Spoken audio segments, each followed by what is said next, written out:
Selamat pagi, yang kami hormati Bapak Ibu dosen pengampu mata kuliah Deterministic Optimization and Stochastic Process, serta seluruh rekan-rekan. Perkenalkan kami dari kelompok DOSP 07 kelas ANDA.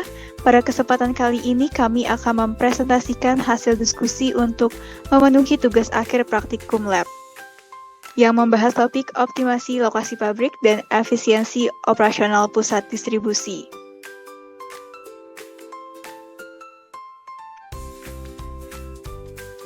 Bapak Ibu, berikut merupakan case study yang akan kami bahas, yaitu mengenai perusahaan cemilan Riven Delight yang berbasis di Amerika Serikat, berencana untuk memperluas pasar produknya dengan cara membangun fasilitas produksi baru. Perusahaan Delight.co ini memproduksi 3 jenis produk cemilan, yaitu regular chips, green onion chips, and party mix yang masing-masing membutuhkan kombinasi bahan baku yang berbagai macam. Dan dalam merencanakan ekspansi ini, perusahaan harus mempertimbangkan aspek utamanya, yaitu dari sisi lokasi pembangunan pabrik baru yang nantinya akan dipengaruhi terhadap biaya pembelian bahan baku dan biaya pengiriman ke pelanggan. Dan selain itu, perusahaan juga ingin meningkatkan efisiensi operasional di pusat distribusi, sehingga dari case study yang tadi sudah dipaparkan, kita akan membahas dua permasalahan, yaitu bagaimana pengambilan keputusan strategis dalam ekspansi lokasi pabrik yang efisien dan berbasis biaya rendah dengan metode deterministic optimization, yaitu lokasi dan distribusi. Dan yang kedua, bagaimana meningkatkan efisiensi operasional di pusat distribusi dengan evaluasi jumlah staf. Ini merupakan metode stochastic process atau teori antrian untuk mengevaluasi jumlah staf. Selanjutnya adalah mengenai lokasi pabrik dan biaya pembelian. Di bawah ini tertera tabel lokasi pabrik dan biaya pembelian bahan baku, di mana untuk lokasi pabrik terdiri dari 4 lokasi yang kita pertimbangkan. Yang pertama ada di Yuma, yang kedua ada di Fresno, lalu ada di Tucson, dan di Pomona. Yang berikutnya ada komposisi produk, di mana ada 3 komponen produk, bahan baku produk. Yang pertama ada jagung, gandum, dan kentang. 3 bahan ini akan untuk membuat 3 produk, yaitu regular chips, green onion chips, dan party mix. Yang berikutnya ada tabel permintaan pelanggan. Di bawah ini merupakan tabel informasi permintaan pelanggan. Yang pertama dari perusahaan Jones, yang kedua dari YZCO, dan yang ketiga dari Square Key. Yang berikutnya ada pertimbangan jarak lokasi pabrik ke pelanggan, di mana untuk setiap lokasi dari Jones ke Yuma, Jones ke YZCO, dan Square Key ke Yuma juga. Yang pertama adalah kita akan menentukan terlebih dahulu untuk jumlah permintaan atau demand, di mana untuk total demand untuk perusahaan Jones di lokasinya di Salt Lake City itu ada dengan total demand-nya 3.900. Yang kedua untuk perusahaan YZCO dengan total demand-nya sebanyak 4.200. Dan yang ketiga ada perusahaan Square Key dengan total demand-nya 3.800. Yang selanjutnya adalah menentukan jarak pengiriman dan kapasitas produksi serta jumlah permintaan atau demand-nya. Di sini untuk kapasitas masing-masingnya ada di 20.000. Yang berikutnya adalah menghitung biaya pengiriman per tonnya, di mana untuk data ini sejumlah $0,15 per ton mile. Baik, terima kasih atas waktunya. Selanjutnya yaitu untuk menyelesaikan case study ini kita menggunakan aplikasi POMGM. Jadi yang pertama untuk menentukan lokasi yang optimal kita menggunakan transportation ya. Kemudian dari data yang kita olah kita masukkan ke dalam tabel transportation. Kemudian setelah kita input dengan tabel, kita akan menentukan problem solvingnya. Yang pertama yaitu solusi yang menunjukkan hasil perhitungan jumlah barang. Pertama untuk Fresno CA itu untuk jumlah barang pengiriman ke John 3.900, dan Tucson AZ kapasitas pengiriman untuk YZCO itu 4.200 ya. Untuk selanjutnya yaitu Tucson AZ juga bisa mengirim dengan kapasitas 3.800 ke Square Key. Kemudian secara solution marginal cost ini menunjukkan tambahan biaya ya per unit muatan pada sel yang berhubungan seandainya muatan dialihkan ke sel-sel tersebut. Di contohnya untuk Fresno CA ini ada marginal cost 6,6 terhadap lokasi Jones. Kemudian untuk final solution ini adalah gabungan dari transportation shipment dengan marginal cost. Kemudian untuk langkah selanjutnya kita menentukan iterasi. Kita di sini mengambil 3 iterasi dengan program aplikasi POMQM, yaitu untuk iterasi yang pertama Promona CA ini yang paling bagus ya terhadap kapasitas pengiriman di 3 lokasi, yaitu John ZZCO dan Square Key.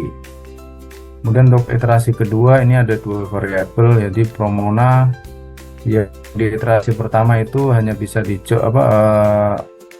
ada 3 lokasi ya, untuk di iterasi kedua ini ada 2 lokasi.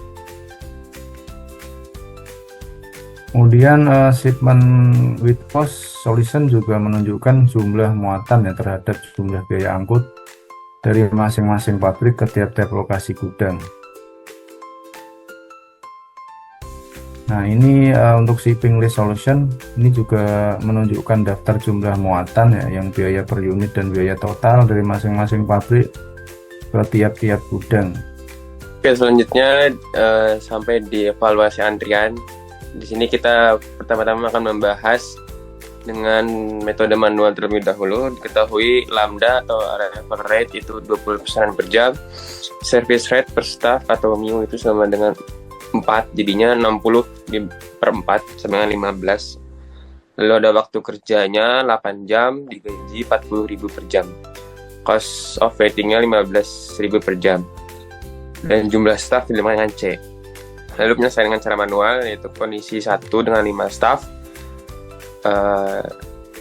Itu lambda per jumlah staff dikali dengan MIU, yaitu 25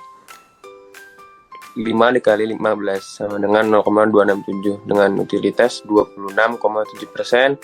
Lalu kondisi 2 dengan 4 staff itu utilitasnya 33% dan kondisi 3 staff utilitasnya 44%. Lalu selanjutnya dengan menggunakan POMQM, di sini ada beberapa parameter, yaitu kita sekarang menggunakan waiting lines dengan MMS karena terdapat lebih dari 1 server. Di sini parameternya ada arrival rate tadi lambda, service rate, number of server cost, dan waiting cost. Untuk arrival rate diisi dengan pelanggan, yaitu 20, 15, dan seterusnya. Lalu di solving problem itu terdapat beberapa solution.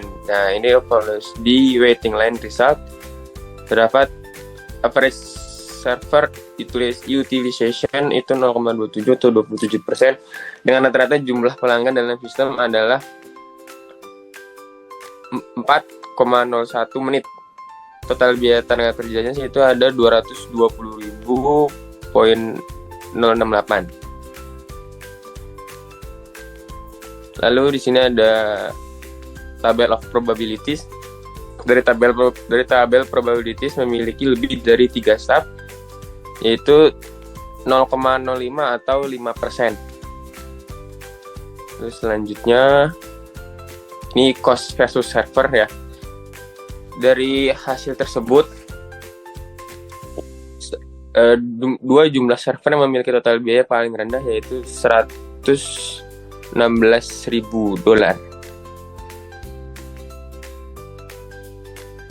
Lalu di sini ada sensitivity to number server. Berikut hasilnya adalah 5 staff, 4 staff, dan 3 staff. Dari hasil tersebut diketahui bahwa pengurangan terjadi menjadi 3 staff tidak disarankan karena utilisasi terlalu tinggi dan waktu tunggu melebihi batas toleransi. Terus selanjutnya result analysis. Baik, untuk result analisis yang pertama ada dari lokasi produksi yang dipilih. Yang pertama, Yuma mengirim 20.000 ton, di mana semuanya ke Dami, artinya lokasi ini tidak melayani pelanggan secara langsung.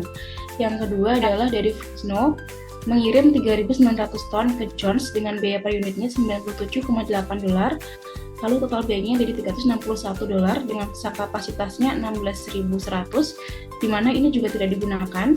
Yang berikutnya untuk Tascon mengirim 4.200 dengan total biayanya $273.000. Ini juga tidak digunakan. Yang berikutnya ada dari Pomona City untuk seluruh kapasitas 20.000 ton dikirim ke Dami, artinya tidak digunakan sama sekali. Yang kedua adalah untuk biaya pengiriman di $0,15 per ton mile. Di sini untuk total biaya pengiriman keseluruhannya ada $723.810. Yang berikutnya adalah terkait biaya pengiriman jika kita ubah menjadi $0,25 per ton mile. Total biaya pengirimannya menjadi $751.000,105. Lokasi terbaiknya yang digunakan adalah untuk Fresno dan Tascon, di mana lokasi Pomona dan Yuma tidak dapat digunakan karena biaya logistiknya dari sana lebih tinggi untuk pelanggan yang ada. Yang berikutnya, pada bagian kesimpulan efisiensi pekerja, di mana 5 staf memberikan layanan terbaik namun lebih mahal. Lalu 4 staf bisa diterima jika probabilitas antrian sama dengan 3 atau masih di bawah 6%. Dan 5 staf kemungkinan tidak direkomendasikan karena waktu tunggu dan probabilitasnya tinggi. Baik, Bapak Ibu, dari perhitungan yang tadi sudah dipaparkan, kita mengambil kesimpulan. Yang pertama yaitu kombinasi lokasi pabrik Fresno, CA, dan Tucson merupakan pilihan optimal dengan total biaya distribusi minimum sebesar $723. Lokasi Yuma, AZ, dan Pomona, CA tidak digunakan karena memiliki biaya logistik yang lebih tinggi dan rute distribusi yang kurang efisien. Dan yang kedua, penggunaan 4 staf pada pusat distribusi adalah yang paling optimal, menjaga kualitas layanan dengan probabilitas antrian lebih dari 3 pesanan hanya 5%, serta menghemat biaya dibandingkan 5 staf. Dan untuk itu, saran yang kami berikan yaitu yang pertama, membangun fasilitas produksi di Fresno, CA, dan Tucson sesuai hasil optimisasi untuk menekan biaya distribusi tahunan dan meningkatkan efisiensi logistik. Yang kedua, menetapkan jumlah staf optimal sebanyak 4 orang untuk menjaga keseimbangan antara kualitas layanan, kecepatan pemrosesan, dan efisiensi biaya operasional. Evaluasi jumlah staf juga perlu dilakukan secara berkala. Yang ketiga, diperlukan untuk melakukan monitoring rutin terhadap biaya transportasi dan tren permintaan. Gunakan analisis lebih lanjut dengan software untuk menyesuaikan rute dan alokasi distribusi ketika terjadi perubahan harga bahan bakar atau permintaan pasar. Yang keempat, memanfaatkan kapasitas produksi yang belum terpakai untuk memperluas pasar, menambah pelanggan baru, atau meluncurkan variasi produk yang sesuai tren pasar. Yang kelima, mengimplementasikan sistem digital yang dapat membantu biaya distribusi, waktu tunggu pesanan, dan utilisasi kapasitas secara real-time sehingga keputusan operasional dapat diambil secara cepat dan tepat. Dan yang keenam, melakukan evaluasi berkala dengan memperbarui data biaya, kapasitas, dan permintaan untuk memastikan hasil optimisasi tetap relevan. Perusahaan juga disarankan menguji skenario alternatif seperti menambahkan pelanggan, pembukaan pusat distribusi tambahan, atau perubahan rute pengiriman untuk menemukan strategi yang paling efisien. Baik Bapak dan Ibu, selesai sudah pemaparan presentasi kita pada kali ini.